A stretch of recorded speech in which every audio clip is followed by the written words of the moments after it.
Olá, amigos, sejam todos bem-vindos mais uma vez ao canal Embaixadores. É bom tê-los aqui para nós estudarmos mais uma vez juntos a palavra de Deus. O estudo de hoje, Apocalipse, capítulo 18. Já estamos chegando aí na parte final da nossa série sobre o Apocalipse. E o capítulo 18 então trata sobre a queda do grande sistema Babilônia, tá bom? Então eu quero te convidar a vir aqui para a tela comigo para que nós já possamos dar início a esse estudo. Lembrando, o capítulo de hoje ele tem uma estrutura bem peculiar, né? Muitos dizem que ele é construído muito alinhado com as poesias hebraicas, então vai ser interessante a gente avaliar aqui alguns termos e algumas estruturas do capítulo 18, tá bom? Então vamos aqui para a tela para a gente já dar início ao nosso estudo. Já aqui na nossa tela, então, vamos dar início ao nosso estudo sobre Apocalipse, capítulo 18, a queda de Babilônia. Então, como eu falei ainda há pouco, ó, aqui diz o seguinte, ó, a estrutura de escrita desse capítulo tem linguagem impressionista e é semelhante às poesias hebraicas. Por isso, alguns itens deste capítulo não possuem um significado específico, mas apenas reforçam uma mensagem a ser repassada. Então aqui eu pintei de amarelinho porque vocês vão ver ao longo do slide algumas frases que eu pintei de amarelo e é justamente para fazer referência a um termo que é semelhante ao que é usado na poesia hebraica. Então, não tem um significado específico, mas eu uso como uma figura muito mais para reforçar a ideia da mensagem que eu estou querendo passar. Então, queria que a gente visse um exemplo disso agora, no capítulo 18, verso 2, depois do verso 11 ao 14, e depois a gente vai em Isaías para comparar, ver como é semelhante, tá bom? Então, capítulo 18, verso 2 diz assim, ó. Então exclamou com potente voz, dizendo: Caiu, caiu a grande Babilônia, se tornou morada de demônios, covil, olha só, morada de demônios, covil de toda espécie de espírito imundo e esconderijo de todo gênero de ave imunda e detestável. Percebe que é uma imagem bem forte, e é disso aqui que nós estamos falando em relação à linguagem impressionista, como na poesia hebraica, tá bom? Verso 11, olha só. Sobre ela choram e pranteiam os mercadores da terra, porque já ninguém compra da sua mercadoria.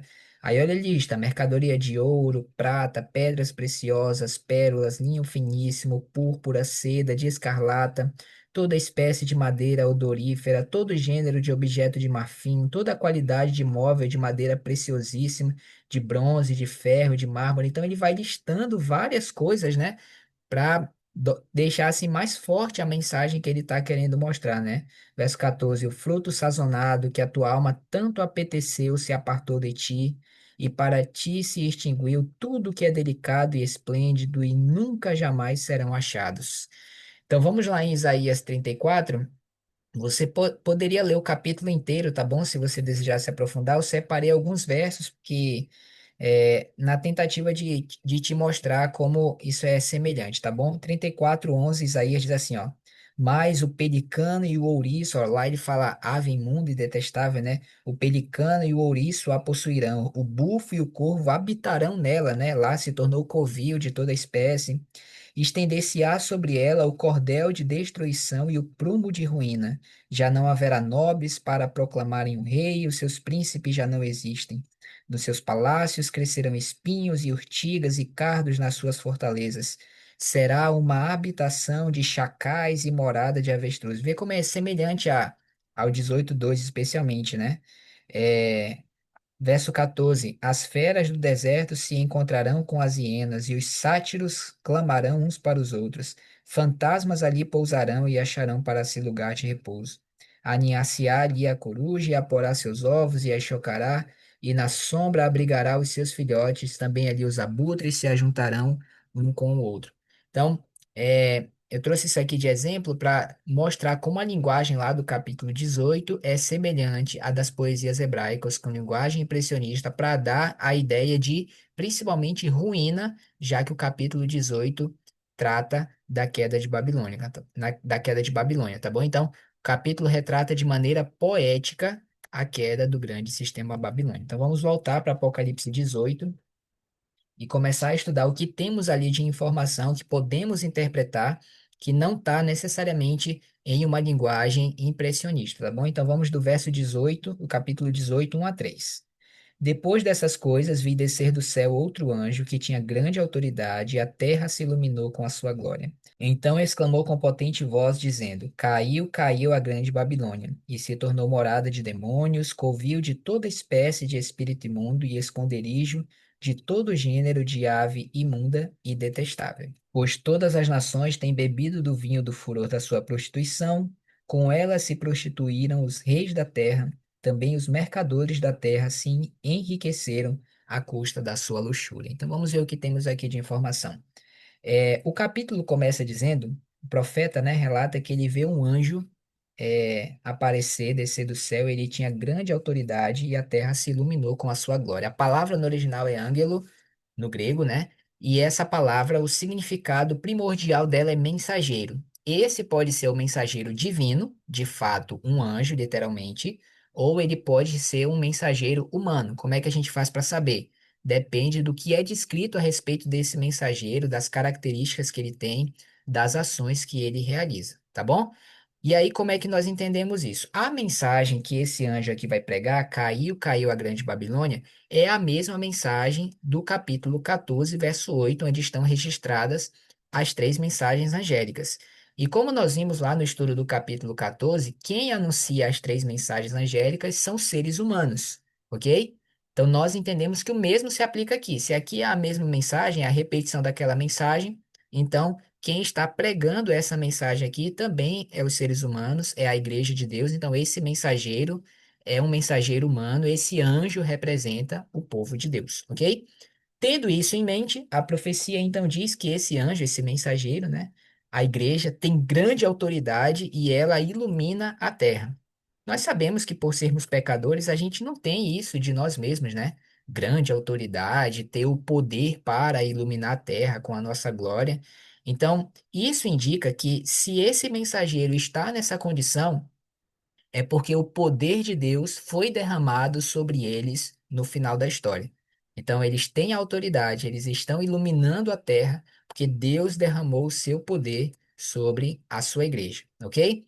Então, e se esse poder foi derramado, então nós cremos que isso aqui está falando do momento em que se cumpre a promessa de Deus de derramar a chuva serôdia, que é o derramamento do Espírito Santo em plenitude sobre a sua igreja antes do final da história para pregar justamente a última mensagem de salvação, que está descrita aqui, caiu, caiu Babilônia, e mais à frente veremos o apelo, sai dela, povo meu. Então, na época do Pentecostes, lá com os apóstolos no primeiro século, veio a primeira vez a manifestação do Espírito em poder, chamada de chuva temporã, a primeira chuva, e agora, no final da história, a chuva serôdia, o último derramamento do Espírito com poder. Ok? E como ele diz que a terra inteira se ilumina com a glória, então isso nos indica que esse será um movimento de alcance mundial, ok? E aí o que fica claro aqui para a gente é que mesmo que Satanás esteja tendo autonomia, destaque no mundo, né, com a besta da terra alcançando toda a terra se maravilhando e seguindo a besta da terra atuando para levar o mundo a se submeter a ela, perseguição, proibição de compra e venda, decreto de morte, como diz Apocalipse 13, ainda assim, Satanás ele não consegue ofuscar ou destruir totalmente a verdade, né? Porque ainda tem o povo que permanece fiel a Deus, eles estão com o poder de Deus sobre ele e eles conseguem iluminar a terra que está vivendo grandes trevas espirituais, né? Agora, o aspecto interessante do verso 2 é que essa mensagem ela é proclamada em potente voz, né? Isso é diferente lá do Apocalipse 14:8, que é quando aparece essa mensagem a primeira vez. Você pode dar uma olhada lá na sua Bíblia, capítulo 14:8 diz assim, ó: Seguiu-se outro anjo, o segundo, dizendo: Caiu, caiu a grande Babilônia. No capítulo 18 diz: Então exclamou com potente voz, dizendo: Caiu, caiu a grande Babilônia. Então agora nós temos um alto clamor. Esse é um evento que nós entendemos que também acontecerá no final da história, né? A última mensagem de pregação, alcançando todo mundo, alcançando os sinceros. E agora essa mensagem, com o poder do Espírito sobre a igreja, ela se torna em potente voz, um alto clamor. De fato, ela tem maior efetividade. E aí a mensagem anunciada é: caiu, caiu a grande Babilônia. E o fato de repetir os termos aqui nos indica que esse é um declínio que ele é progressivo, né? Ele vem acontecendo ao longo da história e nós vamos ver, inclusive, que tem diferença. Babilônia vai declinando cada vez mais ao longo da história. Sabemos disso porque há uma diferença quando essa mensagem foi pregada no anúncio dela e quando ela é pregada agora aqui no capítulo 18. Então, há coisas que foram acrescentadas que mostram que Babilônia declinou mais ainda, né? Então, o que que se acrescentou? Aqui no capítulo 18, quando ela é anunciada com potente voz, aqui diz que ela já se tornou morada de demônios.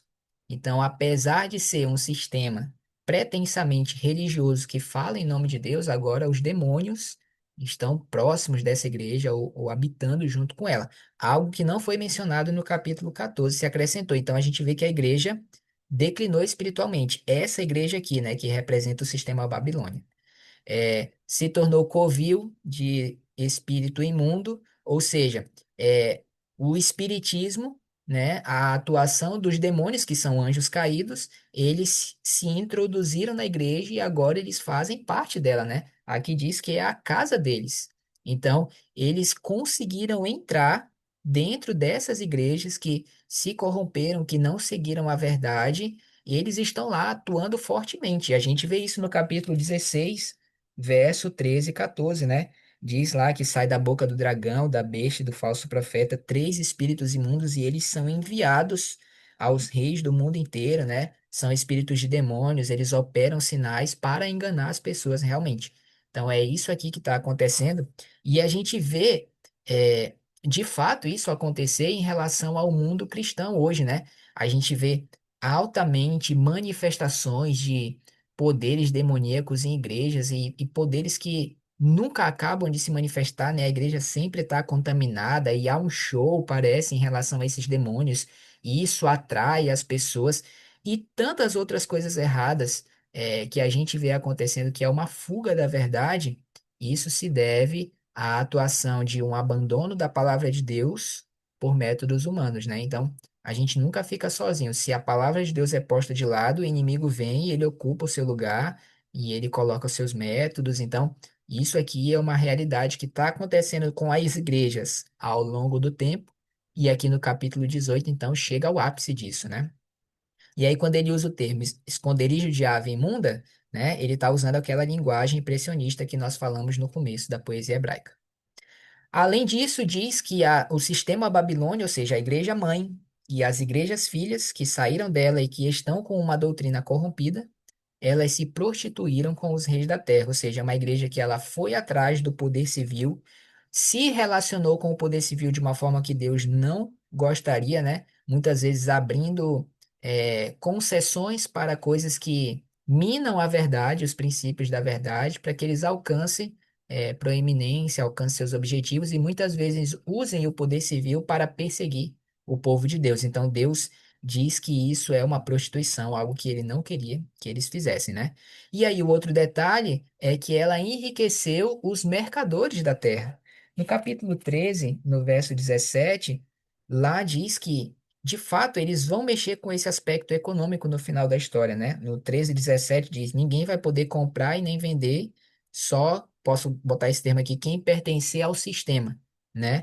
Então, de fato, os reis da terra que se submeterem a esse sistema, os grandes líderes da economia que se submeterem a esse sistema, eles vão lucrar muito, né? E é disso que a profecia está falando aqui, ó. Ela enriqueceu os mercadores da terra, ok? Então, quem é essa grande Babilônia que aqui está sendo descrita, né? Então, é o sistema que tem a igreja mãe, que é o poder papal, como nós vimos no estudo do capítulo 17, você pode acompanhar, tem aqui no canal, e as demais igrejas que são também meretrizes, ou seja, são prostitutas, são igrejas, professam o nome de Deus, mas a doutrina delas não está de acordo com a palavra de Deus. E ela também foi e se relacionou com os reis da terra, com os poderes políticos. É por isso que crente não é para estar envolvido na política, porque isso não é bom. Isso custa um preço caro, que é sacrificar a verdade. Então Deus não se agrada disso. Então aqui nós temos a grande Babilônia, esse sistema que está caindo no capítulo 18, envolve a igreja mãe e as igrejas filhas, que também estão prostituídas em seu sistema doutrinário e na sua relação com os reis da terra, ok? Quando essa mensagem caiu Babilônia foi anunciada a primeira vez, foi no início do juízo, 1844 e dali para frente. Como é que nós sabemos disso?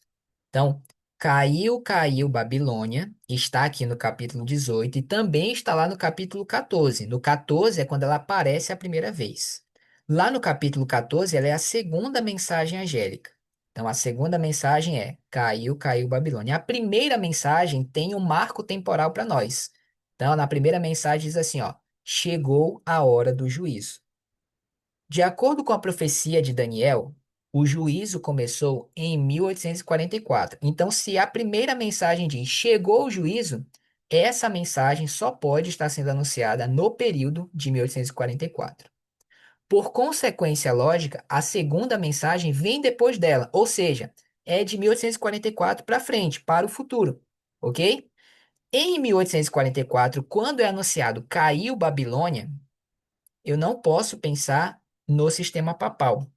Porque o sistema papal em 1844 e dali para frente, ele já era um sistema caído há muito tempo. Ele é caído desde a sua origem, porque a origem do poder papal é uma mistura de doutrina cristã com doutrina pagã. Então ele já nasce como sendo um sistema caído aos olhos da Bíblia, porque sua doutrina é corrompida. Então não é que ele caiu em 1844 na segunda mensagem angélica. Ele já era caído lá. Então, o caiu Babilônia dessa segunda mensagem angélica não se refere ao poder papal, mas às igrejas que começaram a cair naquele período e que também são identificadas como sendo Babilônia. Por quê? Porque sua doutrina está corrompida. Então, o papado já era um sistema corrompido, mas quando ela é anunciada, a partir de 1844, Babilônia ali se refere não ao papado, mas às igrejas protestantes que Deus estava entregando uma mensagem para que elas fossem na direção que Deus estava guiando, mas que elas rejeitaram essa mensagem. Então, quando a gente olha na história, por exemplo, a gente vai ver que ali, pelos anos de 1840, estava havendo um grande movimento nos Estados Unidos, interdenominacional. Várias igrejas protestantes estavam aguardando a volta do Senhor por volta de 1844. Guilherme Miller e seus pares estavam ali levando essa mensagem e estava havendo o que é conhecido como o segundo grande reavivamento americano. O povo de Deus, os protestantes de várias igrejas, estavam sendo levados a buscar mais a Deus. Só que eles estavam aguardando a volta de Jesus para 1844. E quando isso não aconteceu, eles basicamente se dividiram em dois grupos. Uma parte deles não entendeu mais nada do que tinha acontecido, voltou ao estado de mornidão e letargia e indiferença que eles estavam vivendo antes desse reavivamento que Miller trouxe. E o segundo grupo continuou buscando a verdade e Deus conduziu esse povo para onde ele estava querendo levar.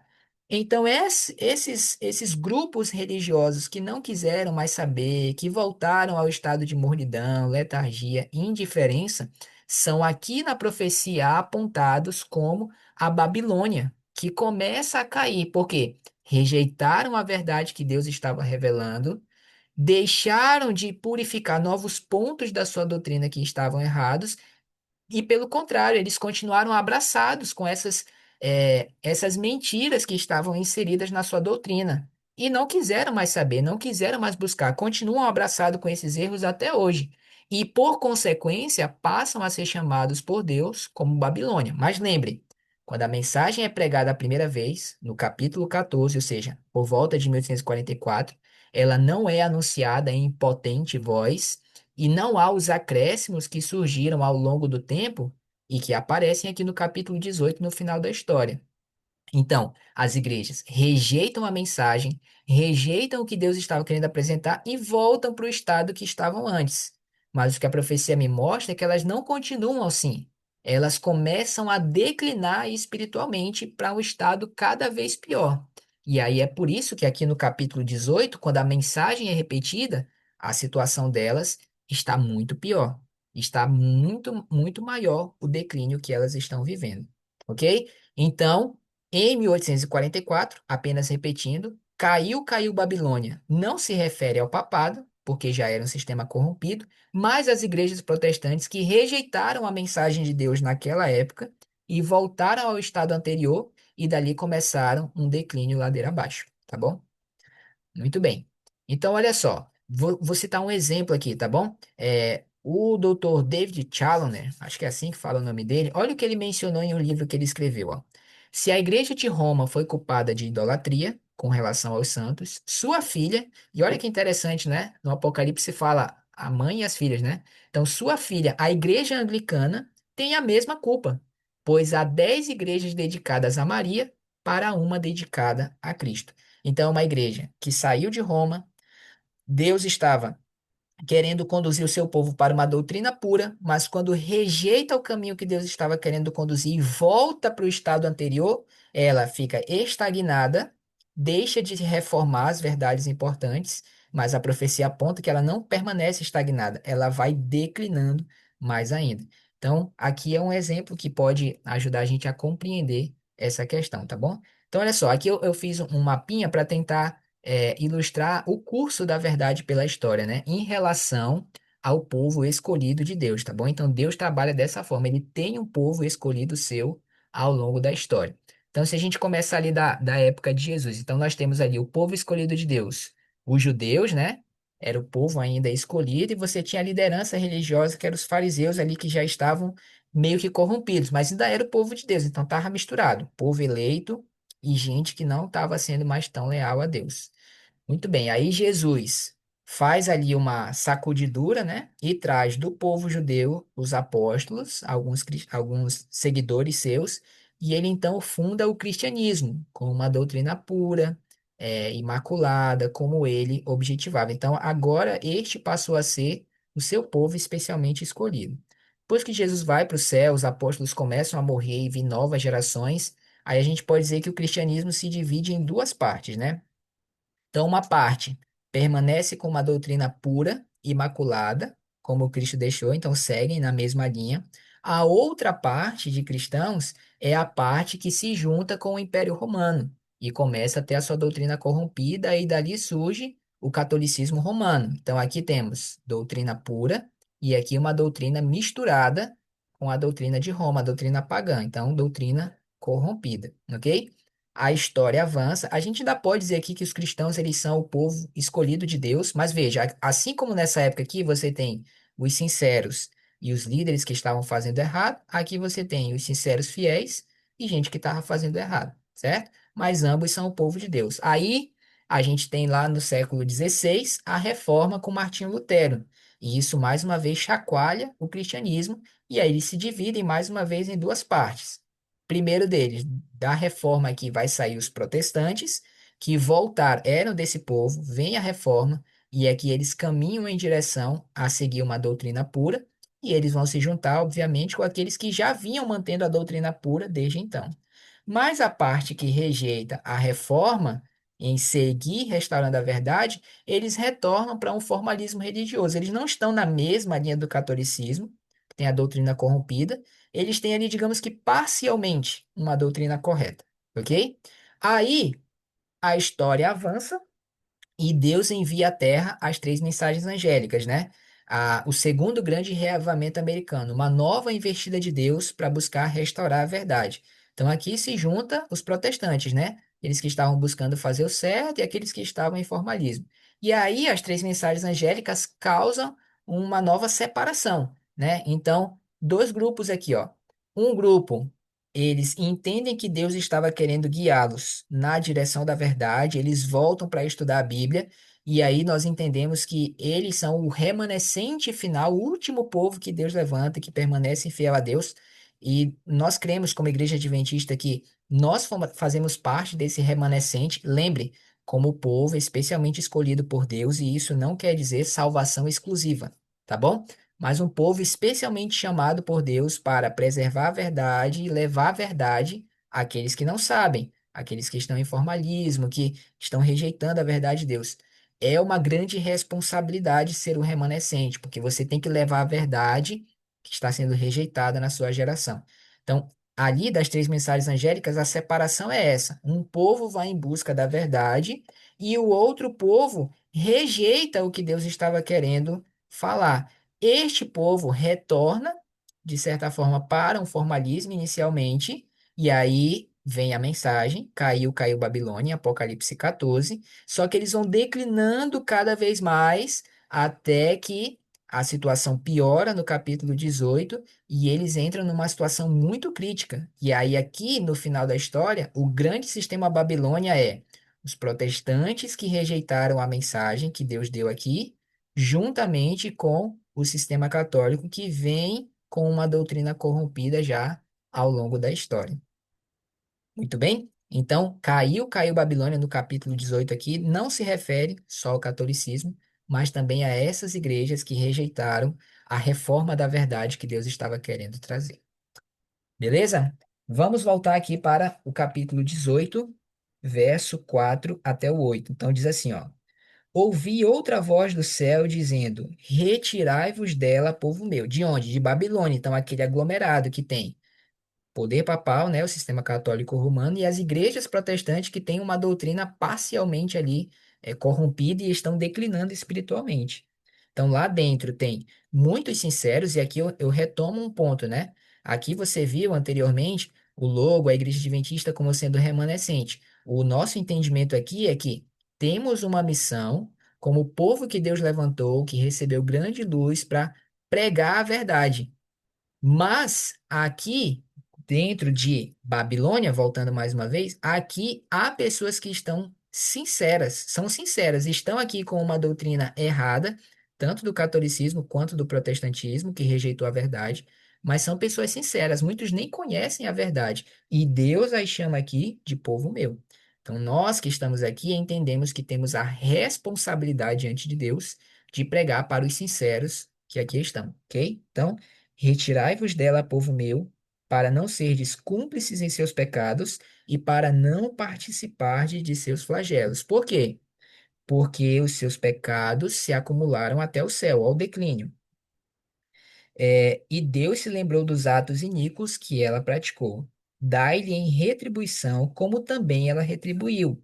Pagai-lhe em dobro, segundo as suas obras, e no cálice em que ela misturou bebidas, misturai dobrado para ela o quanto a si mesma se glorificou e viveu em luxúria, dai-lhe em igual medida tormento e pranto, porque diz consigo mesma: Estou sentada como rainha, viúva não sou, pranto nunca hei de ver.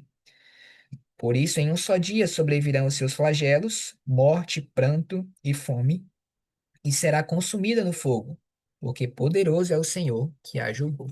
Então, olha só, o remanescente foi iluminado, né? Aceitou a verdade de Deus e tem a responsabilidade de pregar as três mensagens angélicas, e isso inclui os sinceros que estão em Babilônia, que são chamados aqui de povo meu, né?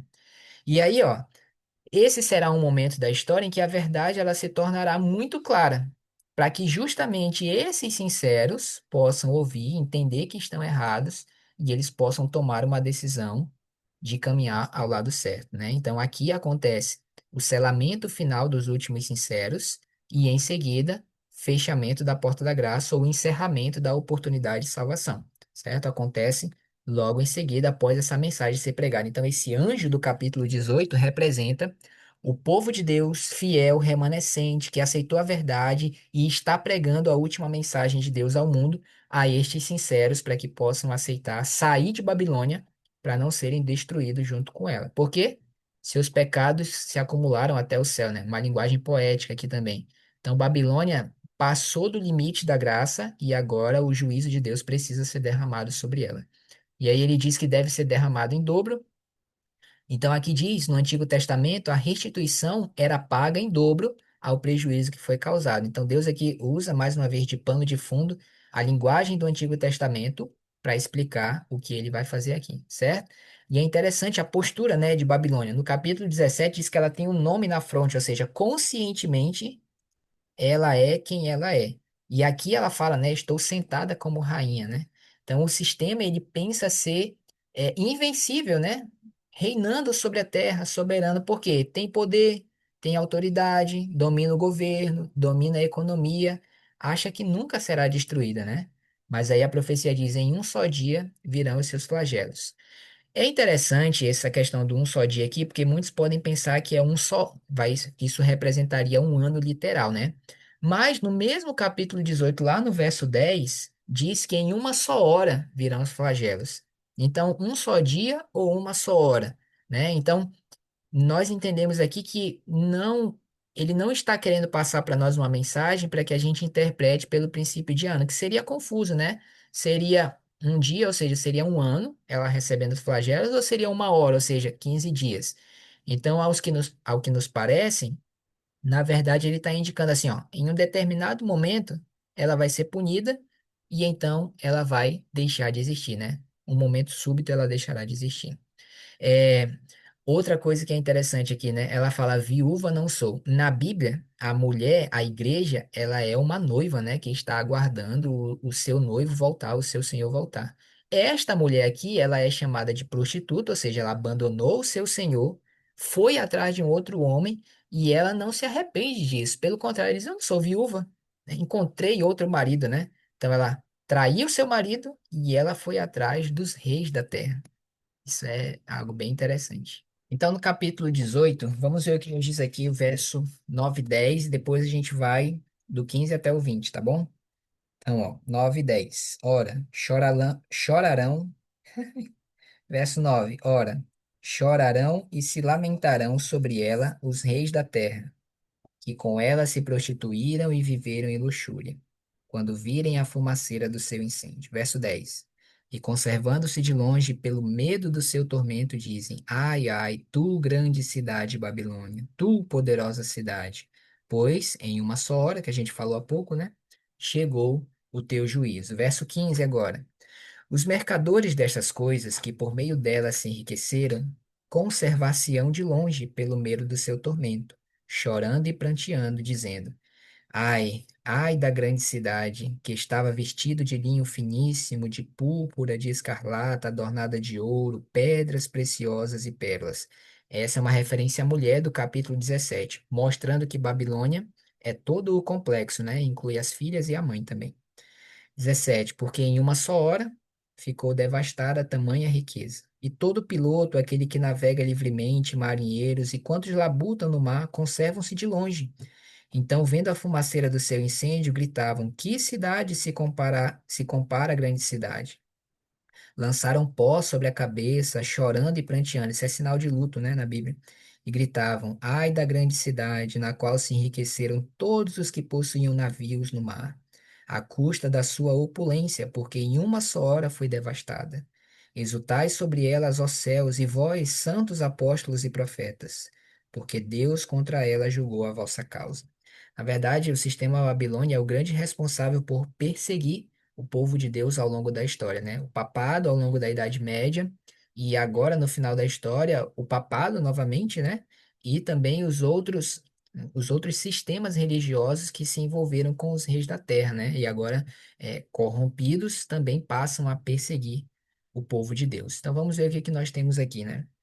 A gente vê que Babilônia está envolvida com os reis da terra, isso já apareceu em outros versos para a gente, ou seja, ela tem relação com o poder civil e parece ter influência sobre ele, né, para impor aquilo que ela deseja. E ela também tem relação com os mercadores, né, aqueles que navegam livremente. E pelo que o próprio texto nos aponta, esses que possuem navios são aqueles que fazem comércio, né? Aqueles que se enriqueceram. Então, aponta para o poder econômico da terra, estando submisso ao sistema babilônico, porque está se beneficiando disso, né? Está enriquecendo por causa disso. Então, pelo que o Apocalipse vai pintando para a gente, esse cenário final é um cenário em que a religião ela está dominando sobre o poder civil e também sobre o poder econômico. E agora, quando o sistema Babilônia começa a cair, aqueles que se beneficiaram disso, em parte, eles querem destruí-la e fazem isso, e outros ficam de longe só contemplando, porque se beneficiaram tanto e agora lamentam, né? Porque a fonte da sua riqueza e de tudo que estava indo tão bem para eles agora se perde, né? A gente vê mais uma vez ele mencionando a forma como Babilônia se veste, ou seja, de fato uma aparência religiosa, mas que enganou a todo mundo, né? E a gente vê um outro detalhe interessante. No capítulo 13, os santos, eles foram impedidos de comprar, né? Não pode comprar nem vender, só quem tiver a marca. Agora, no capítulo 18, quando Deus vem para punir esse poder inimigo, essa questão econômica volta à tona, porque agora a Babilônia e aqueles que se juntaram a ela, eles não podem vender e ninguém mais está lá para comprar as suas coisas, né? Então Deus vai realmente minando as ações dele e o poder e a influência que ele tinha. E aí, para a gente finalizar, verso 21 a 23 diz assim, ó: Então um anjo forte levantou uma pedra como grande pedra de moinho e lançou dentro do mar, dizendo: Assim, com ímpeto, será arrojada a Babilônia, a grande cidade, e nunca jamais será achada. E voz de arpistas, músicos, tocadores de flautas, clarins, jamais em ti se ouvirá, nem artífice algum de qualquer arte, jamais em ti se achará. E nunca jamais em ti se ouvirá o ruído de pedra de moinho. Jamais em ti brilhará a luz de candeia, nem voz de noivo ou de noiva jamais em ti se ouvirá, pois os teus mercadores foram os grandes da terra, porque todas as nações foram seduzidas pela tua feitiçaria. Então, esses versos finais, eles apontam que Babilônia ela será destruída de maneira definitiva, né? Se a gente lembrar de Daniel capítulo 2, que aponta para a implementação do reino de Deus, a gente vê que a pedra que atinge a estátua nos pés, ela destrói a estátua e todos os metais são levados, e a Bíblia diz, não se viu mais vestígios dele. Aqui é a mesma coisa, né? A mensagem é de que Babilônia ela será completamente destruída e não vai mais sobrar vestígio nenhum dela, né? Nenhuma ação civil, como diz aqui no slide, nenhuma ação civil acontecerá em Babilônia, né? Então, arpistas, músicos, os artífices, pedra de moinho, ou seja, quem trabalha com isso, né? Moinho dos grãos, noivo, noiva, nada mais vai existir em Babilônia. Essa vai ser uma cidade completamente destruída e ela deixará de existir sem sobrar mais vestígios. Então, é uma destruição certa, eterna, total, podemos colocar assim. Certo, amigos? Então, finalizamos aqui o estudo do capítulo 18 do Apocalipse, que nos aponta a queda do sistema Babilônia, o povo de Deus chamado a anunciar para os sinceros que estão lá: saiam daí, porque Deus vai punir esse sistema e vocês não precisam cair junto com ele. E aí os reis da terra, os mercadores, lamentam o que acontece com Babilônia, porque ela vai ser totalmente punida e destruída por Deus para sempre. Ok? Então, esse é o resumo do capítulo 18. Espero que tenha sido edificante aí para você. A gente se vê no nosso próximo encontro, tá bom? Tchau, tchau.